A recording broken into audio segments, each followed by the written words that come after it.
Frumoși mei dragi, ce faceți, dragilor? Nu ne-am mai văzut de o grămadă de timp. Da, m-am întors. Astăzi facem etalarea bonus pentru luna decembrie, însă înainte de a trece la treabă vreau să vă doresc sărbători fericite, pentru că nu cred că ne vom mai vedea în acest context al lunii decembrie. Așadar, sărbători fericite, să petreceți cât mai frumos posibil și să ne vedem cu bine în 2026 și să putem să facem față cerințelor anului 2026, da? Bun, trecem la treabă. Hai să vedem. Mesaje extra pentru voi sau bonus sau un plus, cum vreți voi să le numiți. Începem.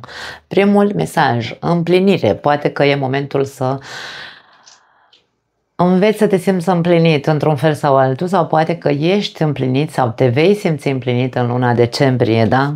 Vom vedea. Pentru fiecare dintre voi trebuie să fie diferit, n-are cum să fie la fel. Aparențe false, wow, nu te preface că ești împlinit, îmi vine să zic. Și aici avem un nu. Ți se spune, nu mai face lucrul ăsta, dragă rac. Dacă nu-ți convine ceva, nu ești ok, nu te simți împlinit, spune, Doamne, uite așa, m-a apucat draci acum sau mă apucă nervii și trântesc și bufnesc, îmi dau voie. De ce să arăt doar fațeta frumoasă, masca în care priviți ce bine mă simt, ce, nu știu, ce viață frumoasă am, ce familie frumoasă am, ce bla bla bla și alte falsități. Nu mai face asta. Împlinirea nu are legătură cu falsitatea. Te minți singur, îmi vine să spun. Da. Sunteți prima zodie în care mesajul este atât de, cum spun, hai să zicem, bagă degetul în rană cumva pentru unii dintre voi. Avem mesajul ăsta, nici nu știu cum să-l traduc. Eu mi-am tradus aici ca și cum ar fi înfrângere. Unii dintre voi ca și cum vi se cere să vă dați bătuți și să ziceți odată pentru totdeauna stop, sau să refuzați să vă mai puneți măști pe față. Dar e o chestie pe care trebuie să o învățați. Acum, atenție, pentru că se poate interpreta mesajul. Unii dintre voi poate să ziceți, ia uite mă, și pe asta s-a găsit să zică că noi suntem falși. Nu! Doamne ferește, eu nu pot să-mi permit, eu nu sunt nimeni să acuz pe cineva de falsitate. Însă săracii sunt foarte, cum să spun, când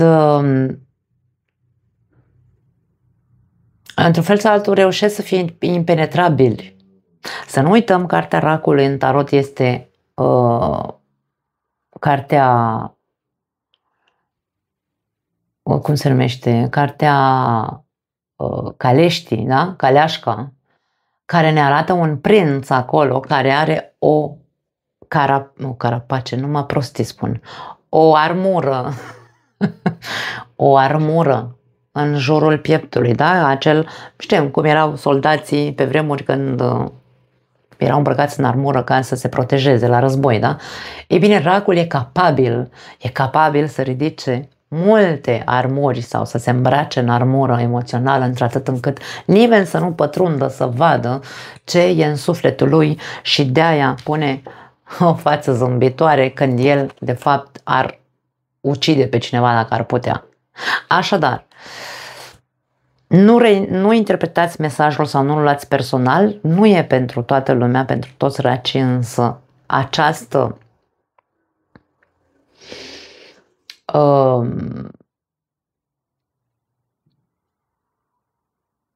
energie există în voi, dragii mei. Și de-aia simt că vi se spune,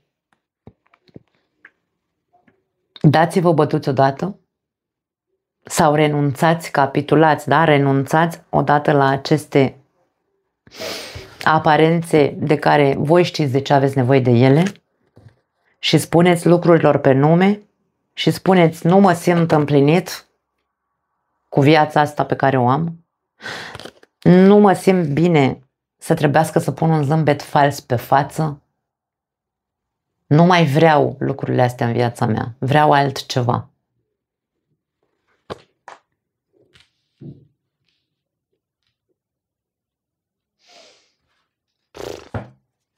Da.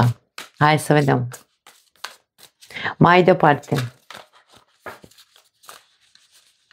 N-a sărit? Oh, au sărit 3 cărți. Ok, le luăm. Hai să vedem. Prima carte, 7 de cupe. Caii verzi pe pereți. Știți că eu 7 de cupe, pentru mine e cartea iluziilor. Este cartea îmbătatului cu apă rece. Este cartea imaginației, da? Nu știu,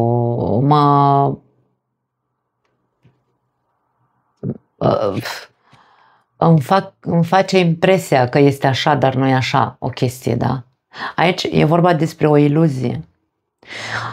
Dacă tu crezi că păcălești pe cineva, pentru că aici poate să fie vorba despre faptul că tu crezi așa în inocența ta, într-un fel sau altul, că îi păcălești pe ceilalți și că nu văd de fapt că tu nu ești împlinită ca persoană. Și că ai un zâmbet fals pe față sau comportamentul este fals. Adică comportamentul nu este ceea ce tu ți-ai dorit să exprimi de fapt. Da? E doar o iluzie, te minți singur, atenție, da?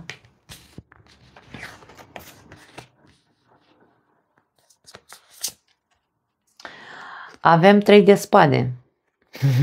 3 de spade, cartea suferinței. Tu știi ce e în sufletul tău și ce mască îți pui pe sufletul ăla. Pentru că aici 3 de spade e cartea durerii. Și mesajul este următorul. E bine să plângi. Dă-ți voie să plângi, drag rac. Dar nu să plângi ca să rămâi în sentimentul de victimă sau de suferință. Nu. Pentru a scăpa de porcăria asta de mască pe care ți-o pui. Pentru a scăpa de toate acele iluzii pe care ți le faci. Acum, n-am citit mesajul, îmi cer iertare, mesajul 7 de cupe care e aici. Și spune așa: nu toate opțiunile mărețe sau, nu toate opțiunile care ți se oferă sunt opțiuni bune pentru tine. 7 de cupe, pe lângă faptul că ne arată iluzia, pentru că avem opțiuni mai multe, ne arată și faptul că noi credem că avem opțiuni multiple, însă e doar o iluzie. Poate că ți se oferă anumite opțiuni sau tu vezi alte opțiuni în exterior, însă aceste opțiuni sunt nerealiste.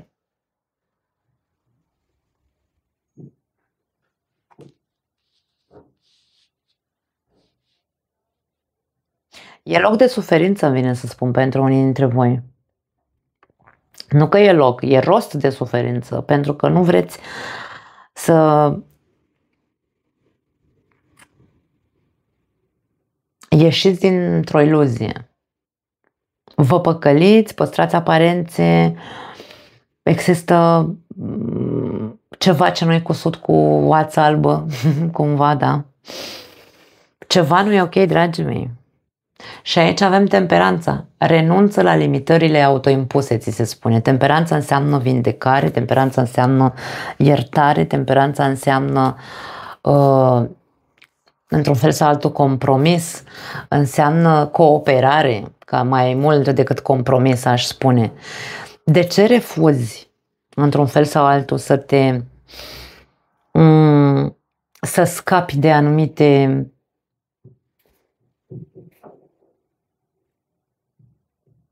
nu știu dacă sunt bagaje neapărat, dar mie vine să spun iluzii. Unii dintre voi sunteți cu capul în nori, visați la ceva ce nu poate fi viabil pentru voi.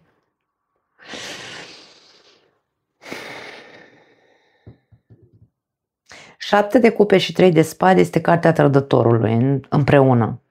Și cu aparențele false, nu știu dacă pentru unii dintre voi e vorba despre faptul că voi ați trădat, voi ați dezamăgit profund pe cineva sau ați fost dezamăgiți, se poate, bineînțeles,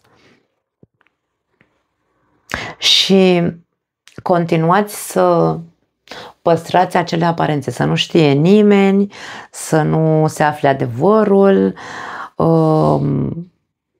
Încercați așa, da? Temperanța arată o atitudine temperată. Merg cu valul. Dacă e bine, sunt și eu bine. Dacă nu e bine, nu sunt nici eu bine. Dacă, nu știu, cumva așa mă adaptez și supraadaptez, îmi vine să spun. Da, nu știu de ce sunt mesajele care sunt dragii mei. Avem luna la capătul cărților. Mesajul este următorul. Este esențial să-ți acorzi timp pentru autoreflexie profundă.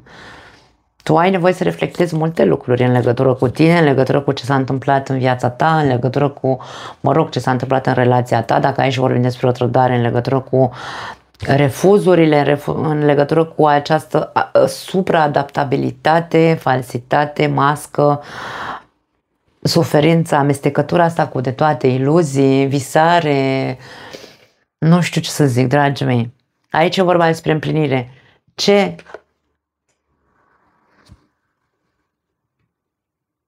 întreabă-te, fă acea autoreflexie, da? Luna ne vorbește despre trecut, luna ne vorbește despre lucruri ascunse, luna ne vorbește despre multe lucruri, da? Despre secrete, despre traume, despre, nu știu, zi cum vrei tu, ascunzișuri, habar n-am. Luna e intuiție. Insist să spun că cei de lângă tine știu de fapt și te văd. Te văd că nu ești ok. Întreabă-te ce înseamnă pentru tine împlinire cu adevărat. Pentru că dacă te alimentezi din iluzie aici, da? Îți spui tu o poveste falsă în capul tău. Suferința e pentru tine, de-aia spun că e rost de suferință pentru unii dintre voi. Nu veți ajunge nici să vă echilibrați relația sau relațiile, nu o să vă ajungeți nici să vă liniștiți voi pe dinăuntru, să fiți împăcați cu voi înși vă, nici să vă împăcați cu cei de lângă voi. Deci aici există un soi de, nu vei avea parte de temperanță în viața ta dacă continui să nu te centrezi. Domne, ce te împlinește? Spune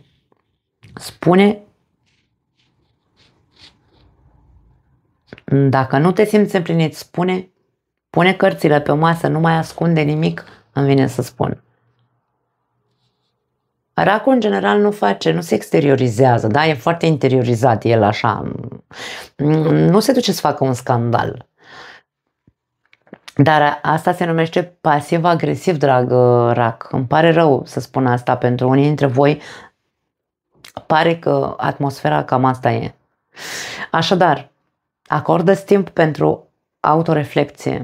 În ceea ce te privește, auto e despre tine, nu e despre celălalt.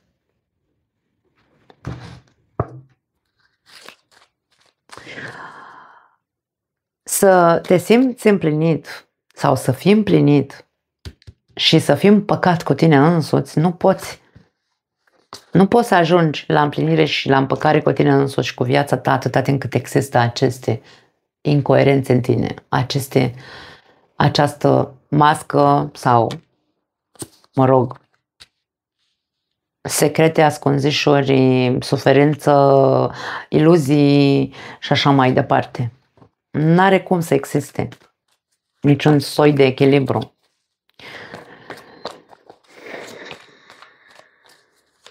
Hai să vedem iubirea, ce vrea să ne zică. Foarte interesant.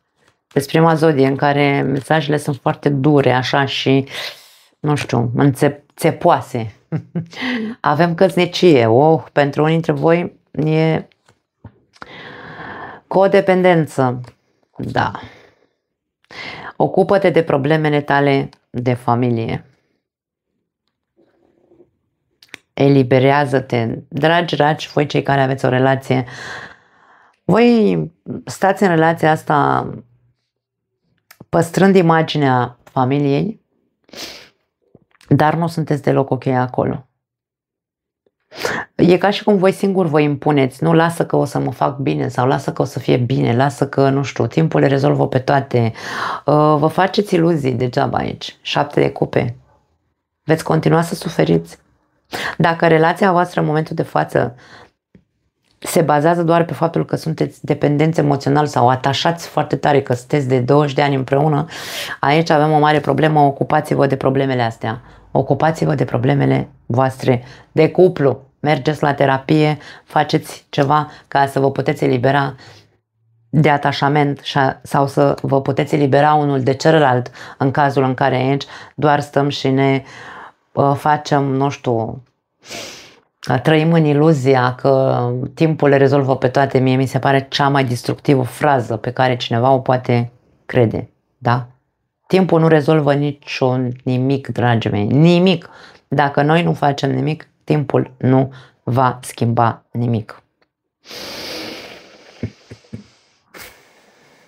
Dacă sunteți singuri, atenție la iluziile pe care vi le faceți și la modul în care intrați în relații, pentru că aici avem această fațetă, da, sau fațadă cu care te prezinți, însă nu te duci și cu drăcușorul după tine. Toți avem, dragii mei, și o parte luminoasă și una obscură. Scoate-o și pe aia, dar nu o scoate să faci rău, atenție, pentru că de foarte multe ori, multe persoane zic, da mă, eu mă arăt așa cum sunt, uite, acum m-am dus la întâlnire și dacă am dragi pe mine, nu știu, încep și scot acolo din mine și spun lui ăla aia și îl sperii pe ăla, o să zică, Doamne ferește, așa ceva, nu-mi trebuie mie de persoană, de femeie lângă mine, da? Și primești numai refuzuri. Atenție la comportamentul tău, nu mai speria lumea în cazul în care e despre asta. Nici nu îmbărliga. 7 de cupe este cartea celui care îl aburește pe celălalt. Nici nu îmbărliga, dar nici nu spune, caută un echilibru, da? Între, domne, am și bune, am și rele, am și aia, nu știu, sunt și pretențios și înțelegător și habar n-am, tu știi ce ai de spus, da? Ideea este să existe un cert echilibru în momentul în care te duci la o întâlnire sau în momentul în care cunoști pe cineva.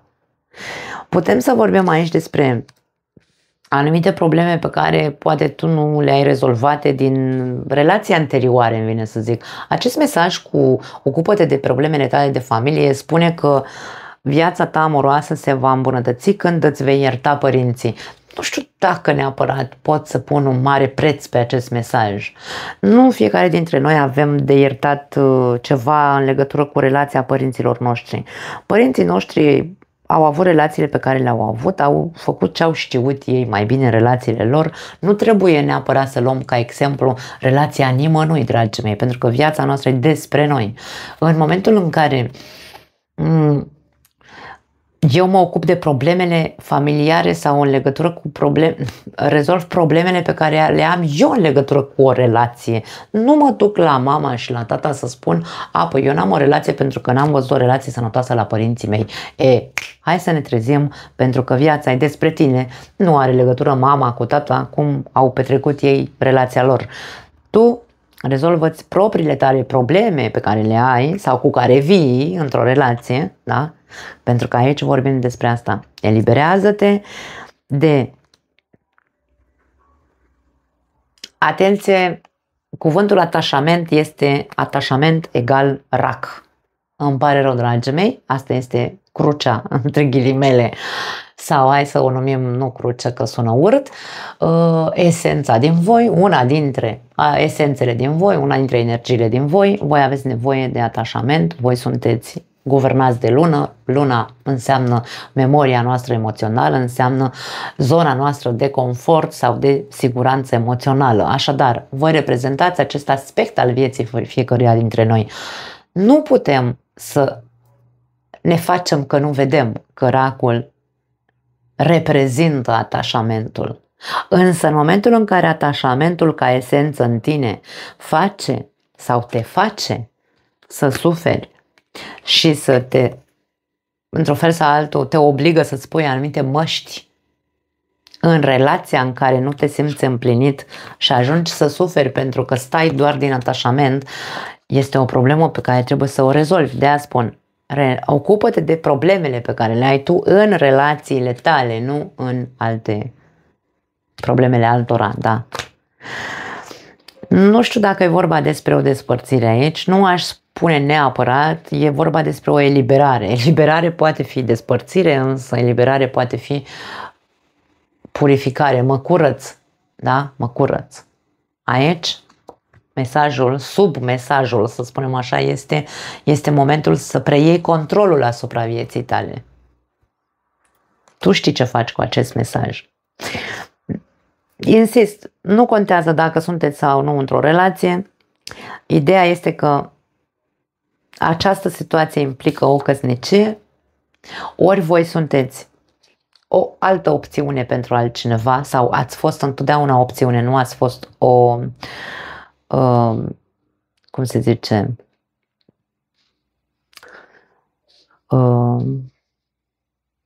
nu ați fost personajul principal în viața celuilalt și asta voi trebuie să vedeți dacă nu cumva de acolo pornește tot, pentru că intri în relație falsă din start în care e clar că tu trebuie să spui nu, eu asta nu vreau să fiu a treia roată de la căruță, nu vreau să fiu o opțiune, vreau să fiu o alegere, da? Să fiu aleasă, nu opțiunea ta. Ține de voi să faceți munca, nu am ce să zic mai mult de atât, dragii mei, e momentul să preluați voi controlul asupra lucrurilor care știți că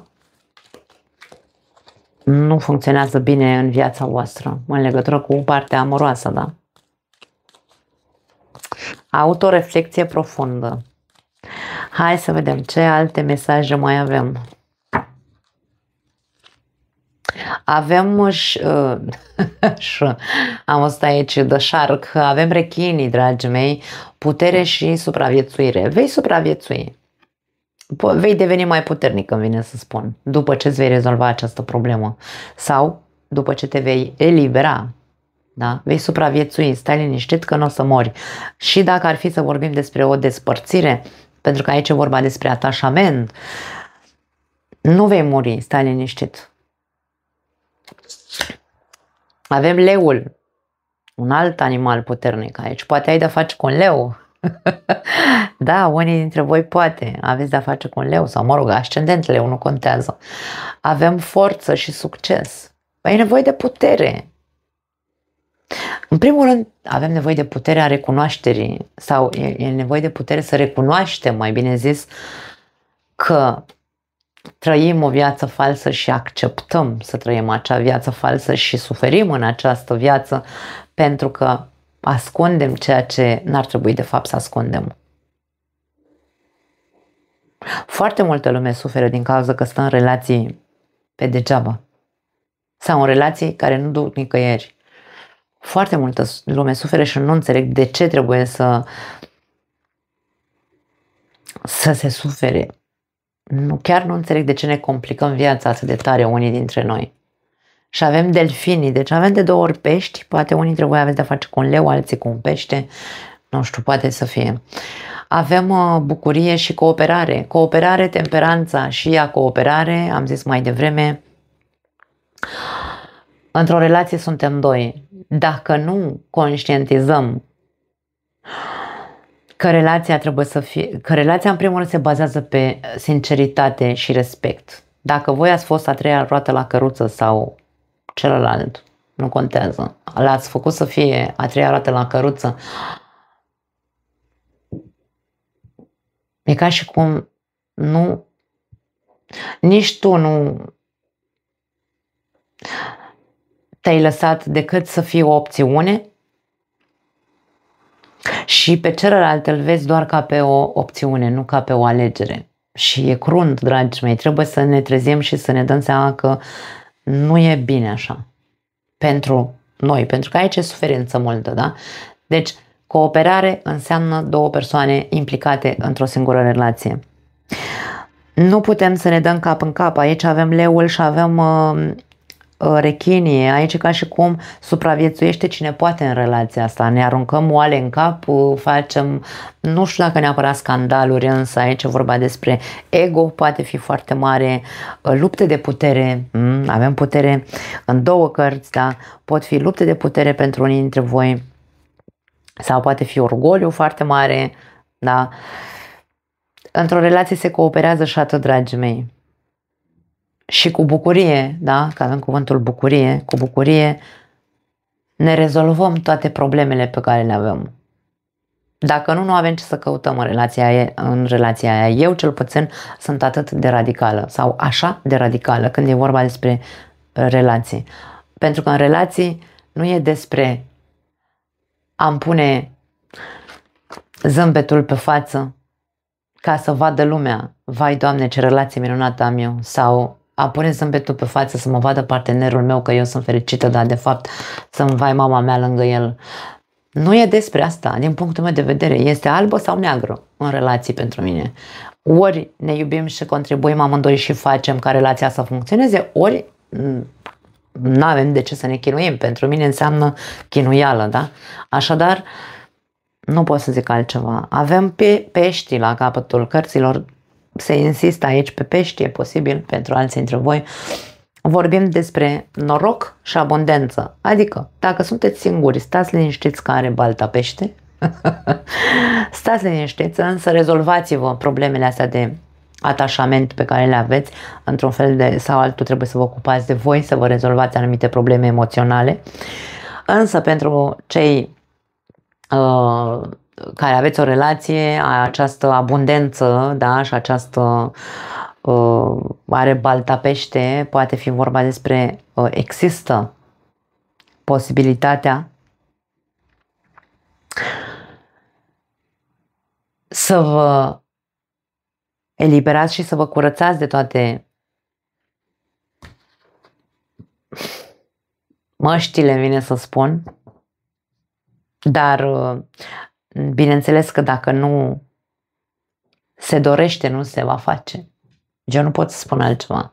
Există posibilitatea să vă readuceți în viața voastră de cuplu tot ceea ce era frumos? Da. Există posibilitatea să continuați cu suferința? Bineînțeles, atâta timp cât alegeți să ascundeți că nu vă simțiți bine alături de celălalt sau că relația, voi simțiți alte lucruri și păstrați doar niște aparențe. Da, auci, uf. Fă o schimbare. Atât de simplu mesajul. Nici nu am ce să mai explic la el. Fă o schimbare radicală, îmi vine să spun. Lumea te așteaptă sau în fiecare zi este o nouă zi ca tu să poți să începi din nou. Și din nou văd pește aici. Da. Adu-ți aminte să practici iubirea de sine.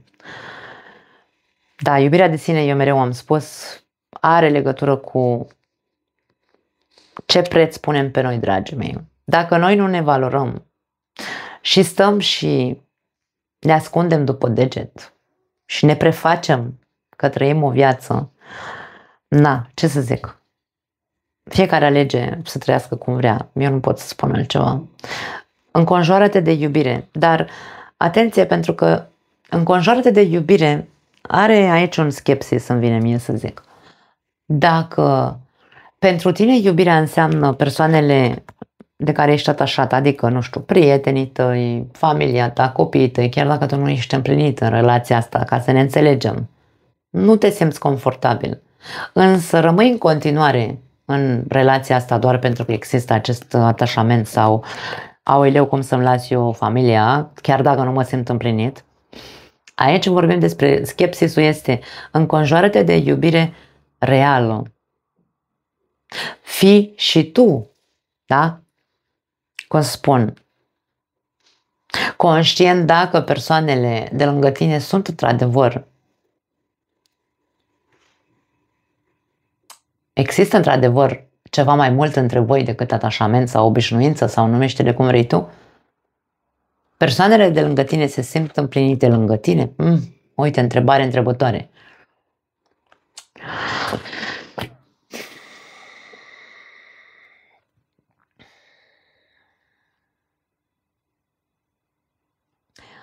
E foarte ușor să ne păcălim. Acum eu nu sunt psiholog, dragii mei, ca să fac psihologie cu voi sau terapie, dar e foarte ușor să cădem în iluzii. Ne spunem o poveste falsă în capul nostru și nu ne ghidăm decât după această poveste falsă pe care o inventăm. E foarte multă imaginație aici la unii dintre voi. Și are legătură imaginația asta cu căsnicia sau relația voastră pe care ați avut-o sau pe care o aveți, cu pericolul pe care îl simțiți unii dintre voi, cu atașamentele și cu frica de a face schimbări, îmi vine să spun. Bineînțeles, are legătură și cu suferința, e ca și cum un soi de amestecătură de putere și victimism în același timp. Mie așa îmi vine mesajul, nu știu pentru cine este, dar cam asta e ceea ce văd aici. Wow, da. Sărbători fericite, dragii mei. Îmi pare rău, sunteți, insist, singura zodie la care a apărut o energie atât de apăsătoare și de nevoia de a băga degetul în rană. Această talare vrea să bage degetul într-o rană în unii dintre voi. Nu mai am altceva de spus. Da. Vă pup. Ne vedem data viitoare. Ciao.